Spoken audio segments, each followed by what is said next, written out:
10 November बर' थुनलाइ आफादनि गोथार जोनोम सान। दिनैनि बे बुब्लियाव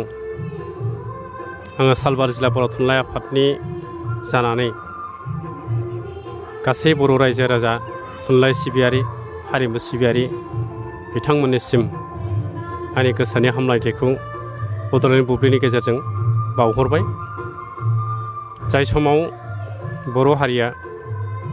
गुबुनजों नासयजानाय गुबुनजों मुगैजानाय बे बुब्लियाव जोंनि बे बर' हारिखौ बोखांनो थाखाय जाय बिथांमोना बर' थुनलाइ आफादखौ जुजि जुजि दालांनानै एबा जुजिथाब बिथांमोननि बिहोमाजों बर' थुनलाइ आफादा 1952 मायथाइनि 10 नभेम्बर सानाव जोनोम जादोंमोन। आरो बै बिथांमोना गावनि थै गोहो मोलोमखौ नाजानानै दालांनानै जिउ बावलांनाय बिथांमोननिसिमबो दिनैनि बे गोथार बुब्लियाव आंनि गोसोनि जिथु सानस्रि एबा गोसोनि सिबिनाय बिथांमोननिसिम आं बावहरग्रोबाय। दिनै बर' थुनलाइ आफादा बे दाजेननाय बुब्लिनिफ्रायनो जोंनि बर' राव थुनलाइ बे हारिमुखौ जोङो मुलुगनि गेरेमसा राव मुलुगनि गेरेमसा मोनसे माहारि हिसाबै दिन्थिनायनि जिथु मिजिंजों जों खामानि मावबाय दङ। आरो बे हिसाबै बर' थुनलाइ आफादा दाजेननाय बुब्लियावनो बर' रावखौ फरायसालिनि बिजों राव हिसाबै गनायथि होनायनि एबा बिजों राव हिसाबै फरायनायनि जिथु सिमांमोन बे सिमाङा दिनै जाफुंबाय होननानै आं सान्दों। मानो होननानै बुङोबा बर' थुनलाइ आफादनि जिथु नाजानाय आरो बर' रायजो राजानि जिथु अननाय अनसायनाय बे जुजिनाय आरो थै गारनायनि बेसेनजों जोंनि बर' रावा 1963 मायथाइनि 18 मे खालाराव LP स्कुलाव थिसनजाजेनो। थिग बिदिनो फैयै फैयै दिनै बे बर' रावा भारत सरकारनि संबिजितनि 8थि सिडुलाव दिनै थिसनजाबाय। बे थिसनजानायनि उननिफ्राय जोंनि बर' रावा मोनसे स्टेन्डार्ड लेंगुवेज एबा इन्डियान गभर्नमेन्टनि स्टेन्डार्ड लेंगुवेज हिसाबै दिनै गनायजाबाय। आरो बेनि गेजेरजोंनो भारत हादरावदि बर' हारि होननाय मोनसे जाथि दङ बेयो दिनै बै बर' रावा 8 सिडुलाव हाबनायनि उननिफ्राय दिनै जोङो गावनि सिनायथिखौ जों होबोनो हादों।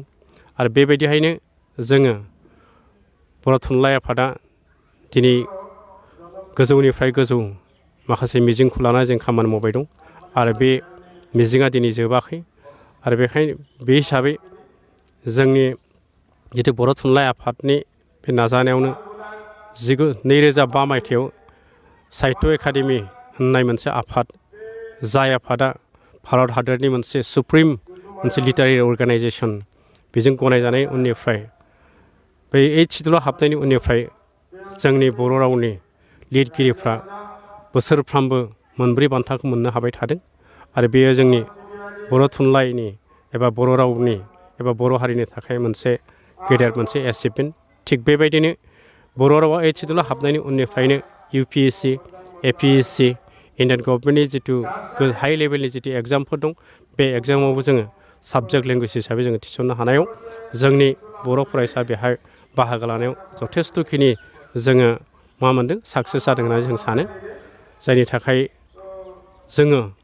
आरोबाव जों माखासे बाथ्राखौ सिन्था खालामनाय जादोंदि जोङो बर' थुनलाइ आफादनि गेजेरजों UPSCनि कचिंनि बाथ्रा APSCनि कचिंनि बाथ्राखौ जोङो दासिम जों सिन्था खालामबाय दं। अन्ततः प्रजेक्टआ जाफुङाखै जाफुंगोन मोनसे समाव। थिग बेबायदिनो बर' रावखौ जोङो मुलुगनि मोनसे गनायजानाय राव एबा लेंगुवेज हिसाबै जोङो गनायथि होनो थाखाय जोङो माखासे हाबाफारिखौ जोङो नाजादों। जेरैहाय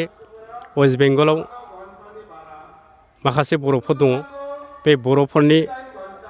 बर'फोरखौ मेसे होननानै एबा मेस जाथि होननानै बेंगल गभर्नमेन्टआ होनबाय थादों। आरो बिथांमोननि मेस होननायखाय बिथांहा बर' रावा बिथांनि बिमानि रावब्लाबो गनायजायाखैमोन। आरो बेखौ दिनै बर' थुनलाइ आफादनि नाजानाय वेस्ट बेंगल बर' थुनलाइ आफादनि नाजानायनि गेजेरजों बेंगलाव थानाय मेसफोरनि रावादि बिमानि रावादि बर' बेखौ बेंगल गभर्नमेन्टआ दिनै गनायथि होबाय आरो बे गनायथि होनायनि उननिफ्रायनो बर' थुनलाइ आफादनि नाजानाय वेस्ट बेंगल बर' साहित्य सभानि नाजानायाव बेंगल गभर्नमेन्टआव थानाय जेराव बर'फोर दङ बे बर'फोराव बर'खौ साबजेक्ट लेंगुवेज हिसाबै थिसननायनि बे बाथ्राखौबो बिथांमोना गनायथि होबाय अलरेडि बेनि थाखाय जोङो बर' थुनलाइ आफादनि नाजानाय आरो वेस्ट बेंगल बर' साहित्य सभानि नाजानायाव बर' टेक्स्ट बुक प्रडाक्ट जिथु सुजुनाय बे हाबाफारियाबो अलरेडि कमप्लिट जाबाय आरो बेजों लोगोसेयैनो जोंनि रावखौ फोसावनो थाखाय एबा जोंनि रावखौ गेवलांहोनो थाखाय बेंगलनि वेस्ट बेंगल बर' साहित्य सभानि नाजानाय आरो जोंनि बर' थुनलाइ आफादनि नाजानायनि गेजेरजों 3 रावारि मोनसे डिक्सनारिबो दिनै सुजुनायनि मोनसे हाबाफारिया दिनै सोलिगासिनो दं बेयाव जागोन हिन्दी बांला आरो बर' बे मोनथाम रावनि जिथु डिक्सनारिया जुदि जाफुंसारोबा जोंनि रावादि गोसारा बे बाथ्राया नङा बेखायनो जोङो बायदिसिना प्रजेक्ट जों बर' थुनलाइ आफादनि गेजेरजों जों नाजाबाय दं खालि जोंनि मावनायनि जिथु गोहो आरो बे गोहोखौ जोङो बयबो हेफाजाब होलायनांगौ बेखौ आं मिजिं खालामदों आरो बेजों लोगोसेयैनो जिथु 10 थाखोआव जोंनि बर' रावखौ थिसननायनि मोनसे बाथ्रा दंमोन मिडियाम अफ इन्सट्राक्सननि बाथ्राखौ बे बेसेबा समनिफ्रायनो जोङो बर' थुनलाइ आफादा नाजाबोदों आरो बे नाजानाया दिनै जाफुंबाय आरो बे जाफुंनायनि उननिफ्राय बर' फरायसाफ्रा जिथु क्लास 10आव मेट्रिक पास जानायनि उननिफ्रायनो जिथु इंलिश मिडियामनि फेस जानांगौमोन बे इंलिश मिडियामनि फेस जानांगौआ जोबसिगोन होननानै आं सानदों आरो बेजों लोगोसे जोंनि फरायसाफ्रा जिथु ड्रप आउट जायोमोन बे ड्रप आउट जानाया एसे खम जागोन होननानै जों मिजिं खालामदों आसा खालामदों बे हाबाफारिया फैगौ सेसननिफ्राय जुरिजेनगोन होननानै आं सानदों आरो